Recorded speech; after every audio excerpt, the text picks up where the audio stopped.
Hello again everyone from Tokyo, Japan, and welcome back to Japan Vintage Camera, where today's video is going to be about a really odd camera.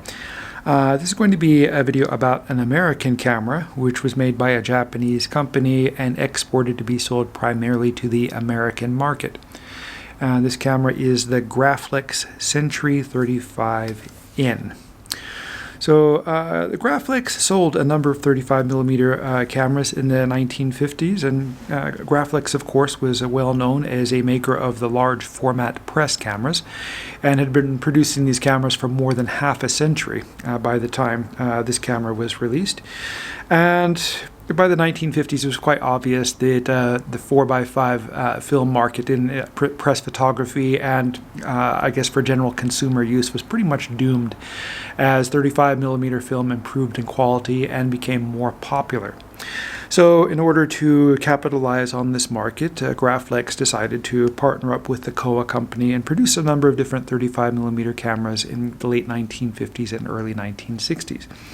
And the Century 35N was one of the last cameras which were in this, I guess, part of this collaborative effort.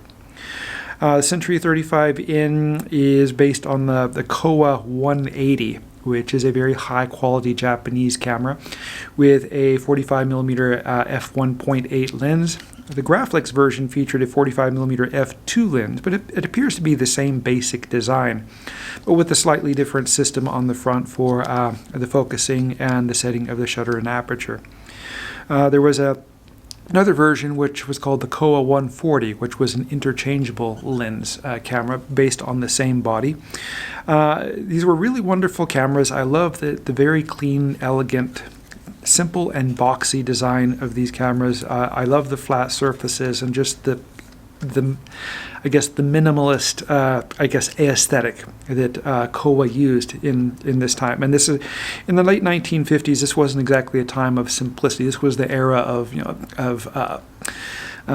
tail fins on cars and things like that. And a lot of camera manufacturers were, especially makers like Petri and Taron, were really going to kind of design extremes and making their cameras look very much like they were part of that late 50s, early 60s era. Whereas Kowa, they just made a simple, no-nonsense camera with a very clean design, which I think is very appealing. It's very much like a very modernized Leica M series camera, but with squared corners instead of the round ends like the Leica camera has. Let's go ahead and take a look at the features, controls, and functions of the Century 35N. And starting at the top, you can see this is nice and flat here, nothing sticking out. I love the clean and simple design. Pretty much nothing on the top other than the film winding mechanism and the shutter button. We have a shoe here for mounting a flash gun. And if you want to use a flash with this camera, you can use a modern strobe flash with it. You just have to plug in the flash using the PC sync socket here on the bottom.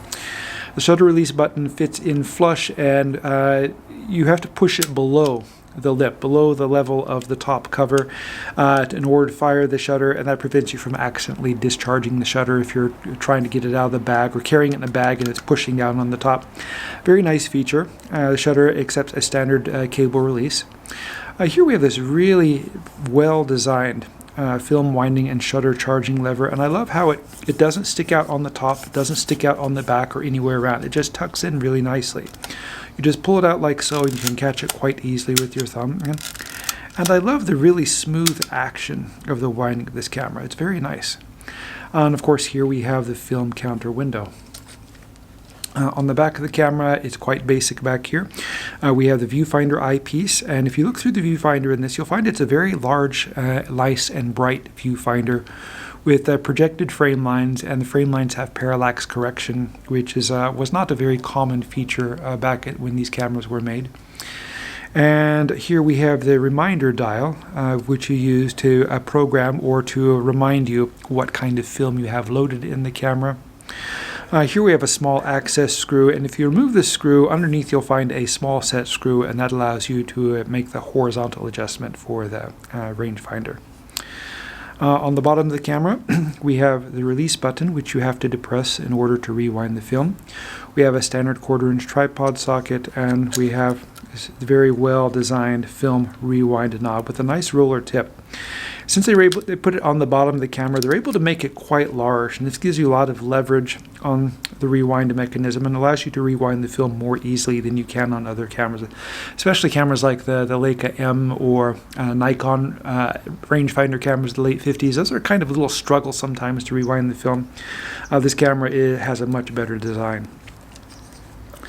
On the front of the camera, we have the really cool Graflex emblem, and if you look at the emblem closely, I can't really get in too close with my the camera I'm using right now to record the video, but it says the name Graflex on the bottom, and there's a little blue silhouette of Graflex's first camera, or their first, I guess, popular camera, the early press 4x5 camera with a big pop-up leather hood, which you have to kind of unfold, and then you look down through the top of the camera through a reflex system, and then you know it's kind of funny operating system with the focal plane shutter and all that in the back.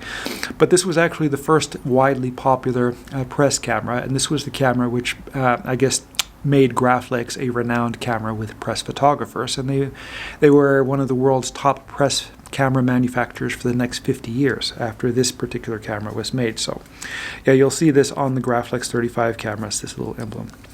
Over here we have the viewfinder window, we have the rangefinder window, and we have this matte glass here which projects the light onto the illuminated frame lines.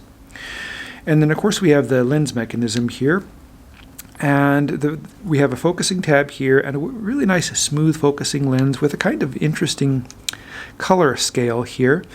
And I'm not sure what the purpose is behind this. I'm sure Graflex had some kind of special something in mind when they were designing this, and you know, I have no idea why it is, but it is. The Kowa versions of these cameras did not have this colored scale on the bottom. They simply have just the measurement. As this camera was made for the American market, the focusing scale has a series of numbers arranged in feet. In front of that we have a depth of field scale, which shows you how much depth of field you have at any given aperture. And in front of that we have the shutter and aperture and EV rings. And this camera features a very interesting EV interlock system. What I mean by EV interlock is exposure value. And if you were using a common handheld light meter or light meter app, it can give you a variety of different readings. You can get, and usually it's basically the light value system.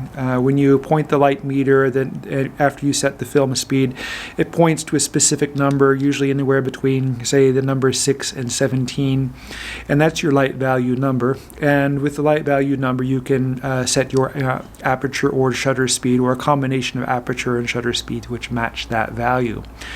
It's a little bit difficult to explain here quickly, but I explained it better when I did my video about the old Sekonic L398 light meter. So if you look at my videos, you can kind of understand a little bit how it works there.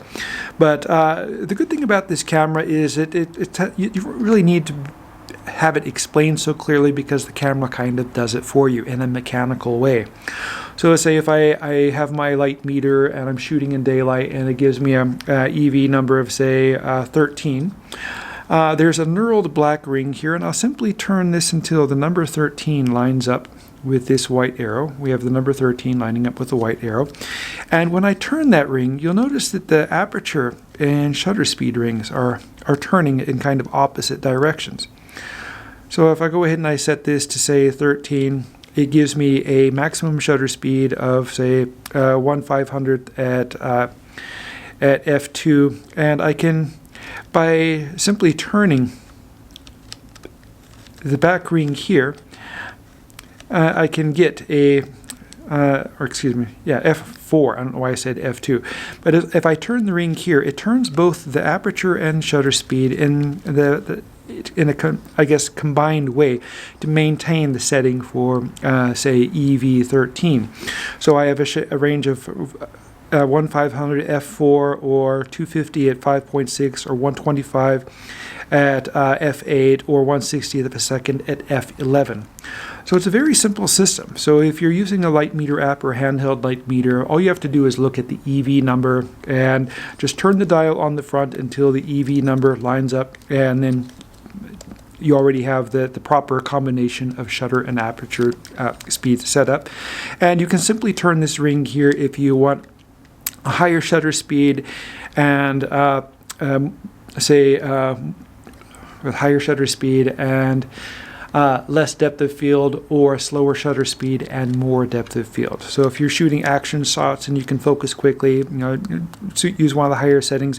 If you want more depth of field and a sharper image, and you can hold the camera more steadily, go ahead and move it down to the slower shutter speeds. It's a really clever system, and it works really reliably on this camera. I was quite surprised, because usually the EV systems on these cameras are a real pain in the butt to get to work right, and sometimes they don't work at all.